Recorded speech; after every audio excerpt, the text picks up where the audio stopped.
Hi, good afternoon. Good afternoon. So this is Doc Franklin once again.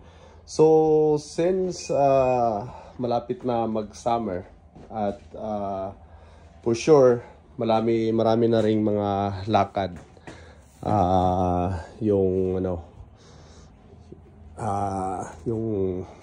kanya-kanyang pamilya natin.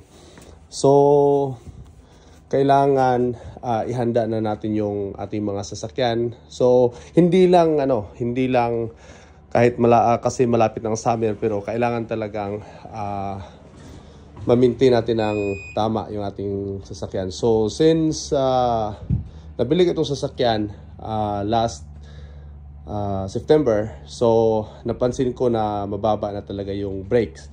So since kailangan ko naman din magpalit ng rotors, so pinapatagal ko muna habang ginagamit ko, pero nakikita ko namang manipis na talaga yung kanyang brake pad nung nabili ko.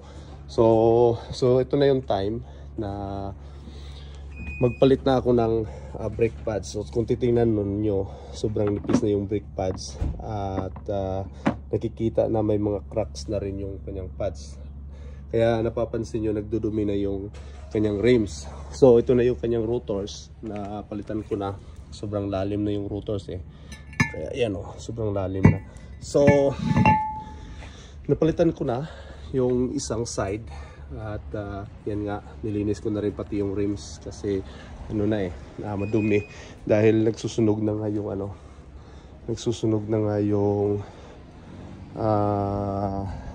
yung brake pads niya.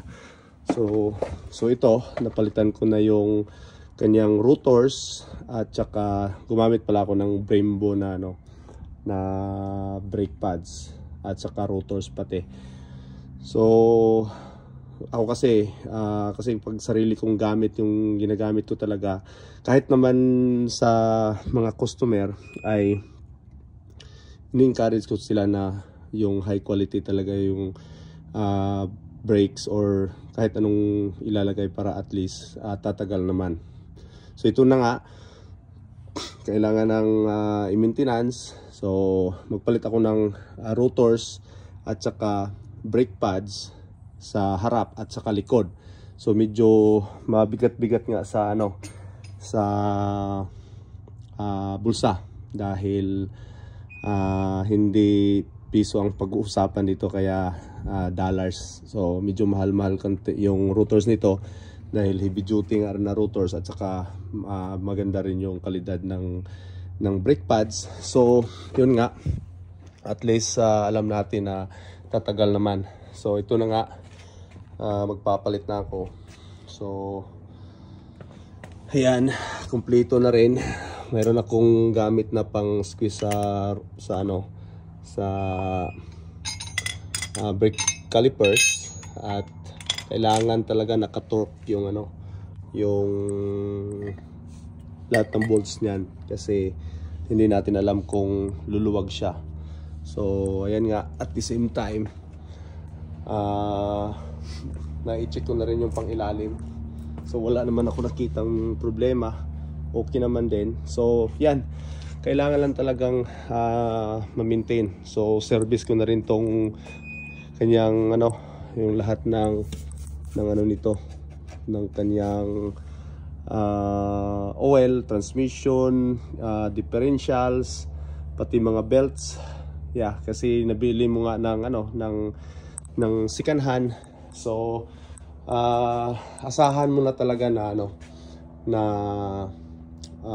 mayroon ka talagang i-maintenance sa kabila ng kaniyang physical na kagandahan. Pero ako kasi pagka binili ko ng kailangan ko talaga ako ang para at least mayroon na akong idea kung kailan ko na maintain, kailan ko napalitan na service yung kanyang differential, transfer case, transmission, engine oil, yung kanyang belt at saka change oil, spark plugs, para at least alam ko na napalitan ko na nung sa side ko. So ito na nga. So ayan, maganda na rin yung kanyang rims. Yan. So napakaganda na rin yung rims niya. Yeah. Hi. Hello. So maganda na rin yung rims. Kaya yan, naka ano na rin, naka lip na rin kasi hindi naman talaga yung XLT na anyo. So parang Raptor na siyang tingnan, pero F-150 pa rin siya, pero binago lang talaga yung kanyang ano, yung kanyang anyo, yung pangharap. So parang Raptor na siyang tingnan, pero actually it's 2015 F-150 na XLT. So at least okay na. Na-check ko na rin yung pangilalim nito, okay na. So na-torque ko na yung caliper, mounting bolt, at saka yung lahat ng ano. So yun lang yung kagandahan pagka meron kang gamit at may alam ka konti sa ano, so hindi ka magbabayad ng labor doon sa top ba doon sa binibili mong parts. So yun lang yung kagandahan, kaya in-encourage ko na talagang magsikap para at least kahit papaano matuto bilang yung pagiging isang mechanic, kasi lalo na pag nandito sobrang yung mahal ang ano, ang labor. So yun lang yung ano, so yun lang, kaya yan. So ito meron din tong problema sa isang ano ko ito, sa isang so yung isang followers ko rin na nakita niya yung aking vlog, so